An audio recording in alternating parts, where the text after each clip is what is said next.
po natin ang ating mga pangunahing balita. Naghain po ng patong-patong na reklamo sa Office of the Ombudsman ang Department of Agriculture dahil po sa natuklasang ghost farm-to-market road sa Davao Occidental. Ayon po sa Agriculture Department, fully paid na po ng gobyerno yung nasabing mga proyekto pero hindi naman ito nakita. TJ Mendoza nagulat live para sa detalye. TJ. Ali, tama ka, no? Muling nahalungkat yung issue ng mga ghost farm-to-market roads at isa sa nabisto ng Department of Agriculture ay yung guni-guning FMR sa Davao Occidental.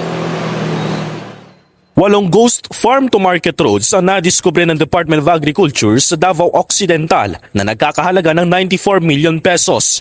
Dahil dyan, mismong si Agriculture Secretary Francisco Chu Laurel na ang naghain ng 8 complaints laban sa mga 8 kontraktor at 6 na Department of Public Works and Highways o DPWH officials ng Davao Occidental. Sumentro ang reklamo sa Ghost FMR sa isang proyekto sa Barangay Kaburan sa Jose Abad Santos. Natuklasan ng Agriculture Department na hindi natapos ang proyekto gayong fully paid na ito ng gobyerno. Most of these were 2021 na FMR projects. Ang amount na nakita ko, naalala ko, mga 11 million per project plus, 11 million plus. Mahaharap sa mga reklamong malversation of public funds through falsification of public documents, paglabag sa Anti-Graft and Corrupt Practices Act at mga kasong administratibo kagaya ng grave misconduct at serious dishonesty ang mga respondents. Sa reklamong inihain, nakitang ang mga respondents sa reklamo ay finalsify umano ang SWA o yung Statements of Work Accomplishments, Certificate of Payments at Disbursement Vouchers para pagmukhang kumpleto ang proyekto kahit hindi pa naman ito natapos. Pinuntahan ko mismo yung yan earlier or late last year at wala talaga. Zero. Wala kang makita. No structure? Ghost project. Meron siyang daanan, panlakaran na dirt road, no? Na mukhang dinadaanan lang ng pao, tricycle, pero talagang walang semento, walang bakal, wala lahat. Nagtagal raw ang paghahain ng reklamo ng DA dahil sa case build-up ng ahensya para pulido ang reklamong isasampa sa anti-graft body. Solid ang lahat ng ebidensya, solid lahat ng solid ang kaso. Hindi pa masabi ni Secretary Laurel kung may dawit pang mambabatas sa mga nabistong ghost project. Ayon naman kay Agriculture Chief, magpapatuloy pa rin ang Internal Audit Service ng DA para maimbestigan pa rin ang maaaring sabwatan sa pagitan ng ilang opisyal ng DA at ng DPWH. Bukod kasi sa natuklasan nila sa Davao Occidental, meron pa raw silang tinitignan sa Ginobatan Albay na bahagi din sa kanilang case build-up. Ali, ang hiling ng Department of Agriculture's Office of the Ombudsman ay yung mapakasuhan ng mga respondents sa Sandigan Bayan para mapanagot ang lahat ng mga public officials na sangkot sa mga maanumalyang proyekto o yung mga infra projects ng gobyerno. Ali. Okay, ghost! O yan, sabi mo, guni-guni na farm-to-market roads na nakatuon ng pansin natin sa flood control projects. Pero ito pala sa agrikultura, sa sektor ng agrikultura, ito naman ang korupsyon na nangyayari dyan. Yung binabanggit na sa buhatan ni Secretary Chu Laurel, ano?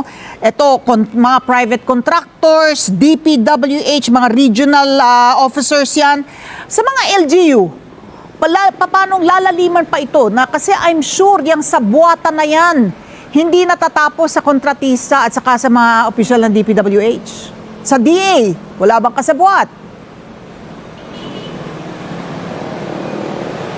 Ali, dun sa parte ng mga DA official, tinitignan na ng Agriculture Department kung ano yung maaaring sapwatan ng Department of Agriculture officials dun sa ilang DPWH official. Nakita kasi nila dun sa mga dokumentong kanilang nakalap dun sa kanilang case build-up, Ali, na may mga SWA o yung mga Statement of Work Accomplishments na finalsify ng ilang mga opisyal para pagmukaing tapos na yung isang proyekto at fully paid na ng gobyerno, pero nung nagkaroon ng site inspection ang Agriculture Department sa pangunguna ni Secretary Laurel ay hindi nila nakita yung mga proyektong yun, kung kaya tinitignan nila yung maaaring conspiracy between the DPWH officials at ng DA. Sa part ng LGU na nabanggit mo, Ali, tinignan natin yung mga respondents and yung narration of facts dun sa kanilang information or dun sa kanilang complaint na ipinasa sa Office of the Ombudsman, pero wala tayong nakita pa doon. We'll try to reach out the Agriculture Department if ano yung kanilang side regarding naman sa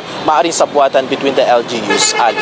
Oo, moving forward, ano ba ang mga nabanggit na kailangan baguhin dito sa sistema natin? Dahil isipin mo, talagang report na tapos na, puntahan niya, walang semento, walang bakal, wala bang progress report, walang nag-i-inspect habang ginagawa yung farm to market road. Moving forward, wala bang nabanggit ang kalihim na kailangan na baguhin sa sistema dito sa pagtatayo ng farm to market road na siyang magdadala ng mga inani ng ating mga magsasaka para tulong sa kanila, maibenta nila at tayo mga consumer din makabili ng inani ng ating mga magsasaka. Ano ang pagbabago sa sistema? Ali, yung accountability and transparency process na ginagawa ng Department of Agriculture, if I'm not mistaken, ay may inilunsad na sila noon na parang sumbungan na hotline and yung mga monitoring ng public dun sa mga farm to market roads through Department of Agriculture website. So makikita doon yung mga projects ng Department of Agriculture or yung mga projects na farm to market road, at doon makikita yung mga site location at doon mamomonitor ng publiko kung ano yung mga proyekto na ipinatutupad ng Department of Public Works and Highways at ng DA ng mga FMR, Ali. Ayan, manawagan tayo sa ating mga magsasaka, yun sa inyo, kung wala pang naitatayo ng mga farm to market roads. Sabi nga ni TJ, pumunta po kayo doon sa website ng Department of Agriculture at magsumbong kayo. Maraming salamat. TJ Mendoza, nag-uulat live.